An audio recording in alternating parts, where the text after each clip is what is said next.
Good morning students. फिर वही नई उमंग और उत्साह के साथ सिमिलरिटी ऑफ टू ट्रायंगल्स का प्रमेय चल रहा है। उसमें एक्सरसाइज 7B चल रहा है। बड़ा ही इम्पोर्टेंट है, एग्जामिनेशन की दृष्टि से भी आई है, इसलिए आप ध्यान देकर देखिएगा। आज प्रॉब्लम नंबर 11, 12 एंड 13 होगा।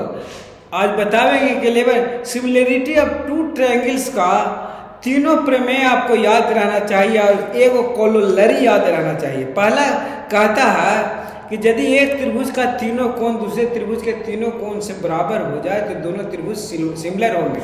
और इसका कोलोलरी कहता है कि यदि एक त्रिभुज का दो कोण दूसरे त्रिभुज के दो कोण से बराबर हो जाए तो भी दोनों त्रिभुज सिमिलर होंगे।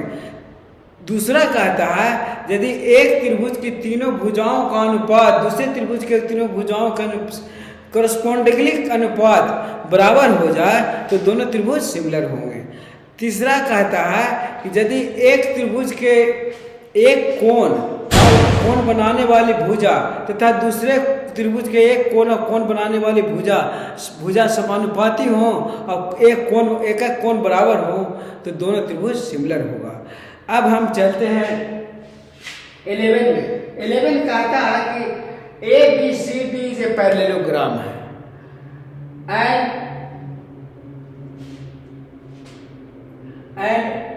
E is the point of BC पर E पॉइंट है, E है, यहाँ पर मिटरा हुआ है, थोड़ा सा ध्यान दीजिएगा। E is the point of BC if the diagonal BD intersect AE को intersect at F, then prove that AF into FB बराबर EF into FD। यही प्रूव करना है हमको। अब प्रूव करने के लिए सॉल्यूशन यहाँ बनाए हैं हम। सॉल्यूशन है कि ट्रायंगल्स AFDL सिमिलर है ट्रायंगल EFB के। कैसे सिमिलर है भाई? कोण AFD बराबर है कोण EFB, वर्टिकली अपोजिट एंगल है, ये वाला वर्टिकली अपोजिट एंगल है, बराबर होता है। और DAF बराबर है DAF बराबर BF, alternative angle is equal होता है। यदि दो समानांतर रेखा को एक ट्रांसवर्सल लाइन काटे तो उसका एकांतर कोण बराबर होते हैं, अल्टरनेटिव एंगल बराबर होते हैं। इसलिए AFD सिमिलर हो गया EFB के कोलोलरी ऑफ थ्योरम 1 से। इसलिए AF बटा EF बराबर FD बटा FB। अब तिरछा तिरछी गुना होगा तो AF इंटू FB बराबर EF इंटू FD हो गया, प्रूव हो गया। हमको लगता है कि आपको ये बात समझ में आ गया होगा। ये बात समझ में आ गया होगा।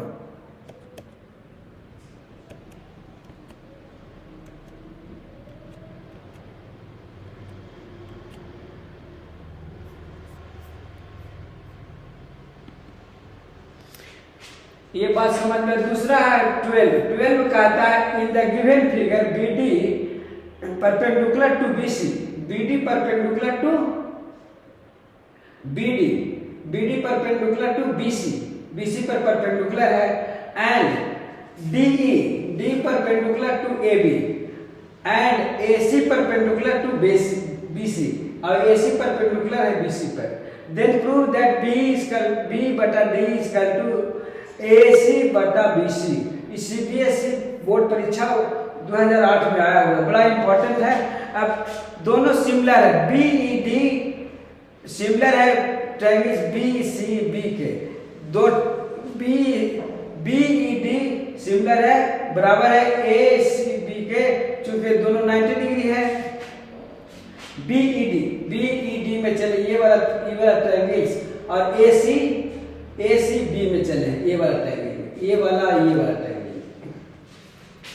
अब EBD बराबर है CAB, 90 डिग्री माइनस B होता है, इसलिए दोनों त्रिभुज कोलोलरी ऑफ थ्योरम 1 से बराबर हो गया। इसलिए जब कोलोलरी ऑफ थ्योरम 1 से बराबर हो गया, सिमिलर हो गया, तो B बटा बराबर कोण के सामने की भुजाएं समानुपाती होगी। B बराबर D बटा D बराबर AC बटा BC प्रूव्ड हो गया।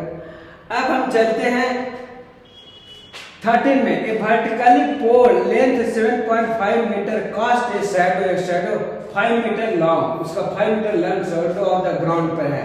And at the same time tower cast a shadow 24 metre long. Find the height of the tower. ये टावर का हाइट मत पूछ रहा है, ये टावर का हाइट बीडी का हाइट पूछ रहा है। तो बीडी का हाइट पूछ रहा है, तो A B C similar to triangles D E F के, डी एफ के सिमिलर है, तो ए बी बटा डी बराबर बी सी बटा ई एफ हो जाएगा। इसलिए 7x बटा x बटा 5 बटा 24।